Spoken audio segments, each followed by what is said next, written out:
Salam tout le monde, bienvenue sur votre chaîne d'actualité Maroc 24. Si vous appréciez notre contenu, n'hésitez pas à vous abonner à la chaîne. Aujourd'hui, mercredi 1er mars 2023, on a choisi de vous parler de la thèse développée par le Wall Street Journal selon laquelle la Russie s'est tournée vers de nouveaux marchés, en l'occurrence les marchés nord-africains. Le Maroc est considéré comme l'un des gagnants surprises du bras de fer entre Russes et Occidentaux. Un an après le début de la guerre, le royaume s'est transformé en hub pour le pétrole et le gaz russe. Certains spécialistes du secteur énergétique commencent d'ailleurs à voir le royaume comme une seconde Turquie en termes de redistribution pétrolière et gazière en provenance de la Russie. Plus de détails dans cette revue de presse tirée des sites d'information Média 24 et Tel Quel et du quotidien L'Opinion. En janvier 2023, selon les chiffres publiés par Wall Street Journal, les importations marocaines de diesel russe ont atteint 2 millions de barils contre 600 000 barils pour l'ensemble de l'année 2021. Le Maroc a-t-il réexporté en Europe du pétrole importé de Russie en janvier 2023 ? Boycotté par les pays européens où l'interdiction des importations de produits pétroliers raffinés russes est entrée en vigueur ce mois-ci, la Russie s'est tournée vers de nouveaux marchés, en l'occurrence les marchés nord-africains, écrit The Wall Street Journal.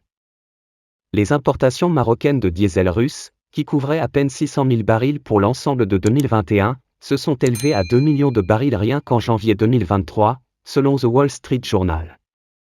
Le Maroc réceptionnera pas moins de 1,2 million de barils supplémentaires en ce mois de février, selon les données fournies par Kepler, entreprise de data intelligence qui développe des solutions de transparence dans le domaine des matières premières, citée par The Wall Street Journal. Augmentation des exportations marocaines de produits raffinés.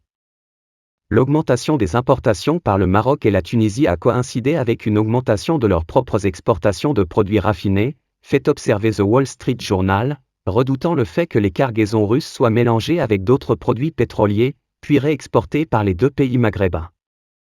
Le Maroc, qui n'a jamais enregistré d'exportations importantes de diesel, a expédié le mois dernier une cargaison de 280 000 barils de diesel vers les îles Canaries et une autre cargaison de 270 000 barils vers la Turquie, ce qui a coïncidé avec l'afflux de diesel russe au Maroc, poursuit la même source. L'origine de ces cargaisons de diesel n'a pas pu être déterminée. Les ministères chargés du pétrole au Maroc et en Tunisie se sont abstenus de commenter, souligne Média 24. Les quantités importées par les pays d'Afrique du Nord sont trop importantes pour eux, a déclaré à The Wall Street Journal Victor Katona, analyste pétrolier senior chez Kepler, qui s'attend à ce que certains produits russes reviennent en Europe. Croyez-moi, nous n'assistons pas à une renaissance du raffinage maghrébin, a-t-il déclaré. Si la tendance se poursuit, cela pourrait également nuire à l'objectif de l'Occident de priver Moscou de revenus pour sa guerre en Ukraine, selon les analystes cités par The Wall Street Journal. Comme l'explique Bloomberg dans un article publié le 31 janvier, le Maroc et la Turquie pourraient permettre dans une certaine mesure, le contournement de l'embargo et le maintien du carburant russe sur le marché.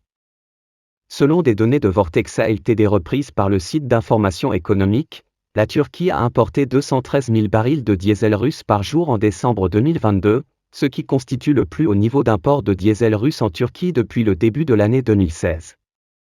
Parallèlement à cela, la Turquie exporte désormais davantage de diesel vers l'Europe, près de 100 000 barils par jour en janvier.